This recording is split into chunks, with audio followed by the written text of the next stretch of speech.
Hello, LinkedIn. Thank you all for joining me in another episode of Measurement in a Minute. I'm your host, Justin Kozak, Technical Sales Specialist with Lakeside Process Controls. And in today's video, we're going to continue discussing Rosemountain's 5300 series of guided wave radar level transmitters. The last episode, we looked at the advantages of using a guided wave radar. Namely, it is virtually unaffected by changing process conditions. Now, that's because radar operates primarily based off the dielectric constant of a product. In almost all instances, the dielectric constant remains constant. Today, we're going to look at high pressure saturated steam applications, as this is the one exception to that rule. To understand this, we actually need to take a look at saturated steam curves. Now, as we increase temperatures and pressures, we can observe up to a 30% change in the specific gravity, and that's going to affect all pressure and density-based level measurements. For the same change in pressure and temperatures, we observe up to a 20% change in the dielectric constant. What's going on here? I thought the dielectric constant was constant. Well, this is true in all cases but steam. So what's happening here makes sense if you think about it conceptually. As we increase pressures or temperatures, we can fit more water, which has a high dielectric constant, into that vapor space.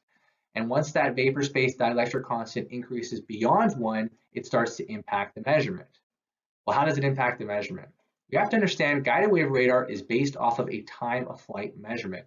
So as this microwave pulse travels down the probe and reflects off the surface, it is slowed down by this vapor space. And if it's slowed down, this journey that the microwave pulse travels along takes longer. Therefore, the transmitter thinks that the level is further away than it actually is, which provides error in the measurement. To recap this, density-based level measurements will be up to 30% in error, and standard guided wave radars up to 20% error. This is not acceptable if we want a reliable and repeatable level measurement. Luckily, we have a solution, and it's called dynamic vapor compensation, which reduces this down to 2% error. So what does it look like? Well, here's our guided wave radar with a dynamic vapor compensation probe. It looks like our standard probe, but you'll notice at a fixed point down, we have a slight increase to the diameter. This is called a reflector. The transmitter knows where this reflector is, but it can also see where this reflector is in the echo plot.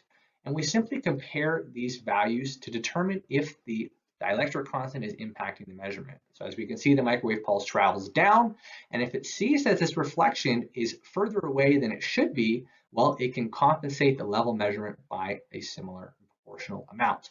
And this is how we can achieve a reliable and accurate measurement in high pressure saturated steam applications. Now, if you have any questions about Rosemountain's 5300 series of guided wave radars or any other of our products, please reach out to us at www.lakesidecontrols.com. Thanks for joining.